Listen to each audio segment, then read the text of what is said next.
కాబట్టి మనం తక్కువ పని చేస్తామని చెప్పి ఎక్కువ చేసే ఒక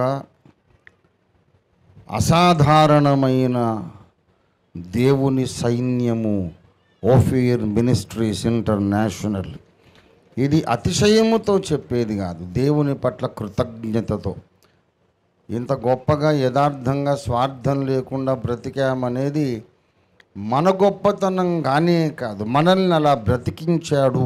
ఇది పరిశుద్ధాత్మ దేవుని గొప్పతనం. This is God's greatness, God's greatness. ఢిల్లీలో దాదాపు అన్ని పనులు జరిగిపోతున్నాయి.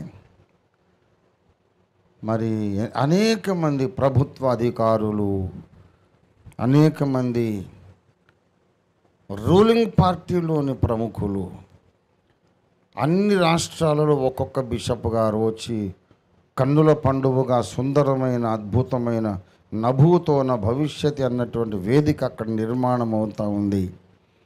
అందరికీ అడ్వాన్స్లు సైమన్ గారు ఇచ్చేశారు. సైమన్ గారు, అరుణ్ కుమార్ గారు, తమ్ముడు ఉన్నావు కదా ఇక్కడ,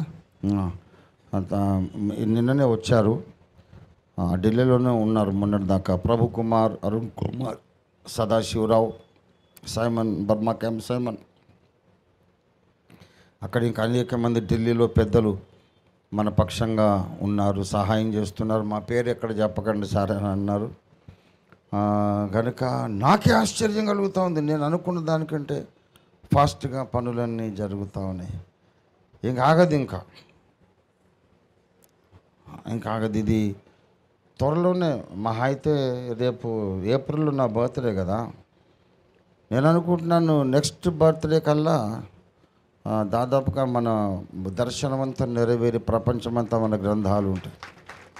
దేవునికి స్తోత్రం, హల్లెలూయా. ఇది ఎవరి గొప్పతనము?